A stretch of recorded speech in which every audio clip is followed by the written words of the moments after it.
చిత్తూరు జిల్లా పుత్తూరులో ఒక వివాహిత పిల్లలతో కలిసి బలవన్మరణానికి పాల్పడిన ఘటన మనందరికీ తెలిసిందే. సో ఈ విషయంలో ఇప్పుడు పోలీసులు విచారణలో ఉన్న తన భర్త శివశంకర్ నమ్మలేని నిజాలు చెప్తున్నారు. సో ఇప్పటిదాకా కేవలం తన భర్త శివశంకర్ ఎలాంటి డబ్బులు సంపాదించట్లేదు, పిల్లల్ని ఇటు పద్మాని సరిగా చూసుకోవట్లేదు అనే ఒకే ఒక్క రీజన్తో చనిపోయారని అందరూ అనుకుంటున్నారు. సో దానికి సంబంధించిన సూసైడ్ లెటర్ కూడా మనం చూసాం. వాళ్ళ అన్న గురించి మాట్లాడింది, వాళ్ళ అమ్మ గురించి, వాళ్ళ నాన్న గురించి, ఇంకా తన భర్త శివశంకర్ గురించి కూడా మాట్లాడింది. నేను చనిపోయాక నువ్వు మళ్ళీ వేరే పెళ్లి చేసుకుంటావు, నాకు తెలుసు ఆ విషయం, కానీ నువ్వు సెట్ అయ్యాక చేసుకో అనే ఒక చిన్న సజెషన్ని కూడా ప్రేమించిన పాపానికి ఆ శివశంకర్కు ఒక సలహా ఇచ్చింది పద్మ.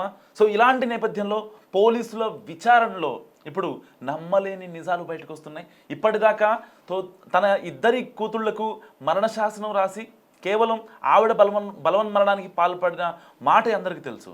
కానీ ఇప్పుడు ఈ కేసులో ట్విస్టుల మీద ట్విస్టులు బయటకు వస్తున్నాయి. సో భర్తే ఆ ముగ్గురిని చంపేసి గేమ్ ఆడుతున్నాడంటూ కూడా పోలీసులు విచారణలో తెలుస్తున్న పరిస్థితి.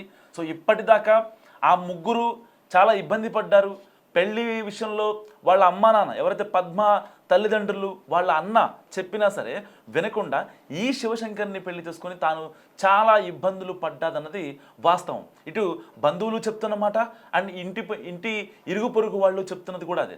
సో ఇలాంటి నేపథ్యంలో 2019లో ఈ పద్మకి శివశంకర్కి పెళ్ళయింది. దాని ఫలితంగా ఇద్దరు పిల్లలు ఉన్నారు. ఒక అమ్మాయి లాస్య, ఒక అమ్మాయి తేజ. నిజంగా ఇద్దరు పిల్లలు కూడా చాలా అంటే చాలా బాగున్నారు, చూడ ముచ్చటగా ఉన్నారు ఇద్దరు కూడా.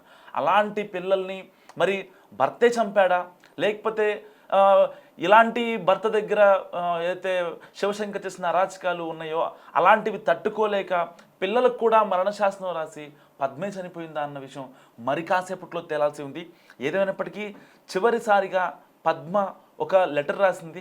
ఆ లెటర్ కూడా తనే రాసిందా, లేకపోతే కావాలని ఈ భర్త శివశంకర్ రాయించాడా అన్నది కూడా మరి కాసేపట్లో పోలీసులు తెలుసున్నారు. సో ఎట్టి పరిస్థితుల్లో ఒక్కసారైనా తన అన్నని పాప అని పిలువంటూ పద్మ రాసిన ఆ లేఖ నిజంగా చాలామందిని కన్నీరు పెట్టిస్తుంది. మరి ఆ లేఖ నిజంగానే పద్మ రాసిందా, లేకపోతే ఆ అన్నా చెల్లెల మధ్య ఉన్న బాండింగ్ తెలుసు కాబట్టి భర్త దుర్మార్గుడైన శివశంకర్ రాశాడా అన్న విషయాలు కూడా పోలీసులు నిగ్గు తేల్చనున్నారు. ఏదైనప్పటికీ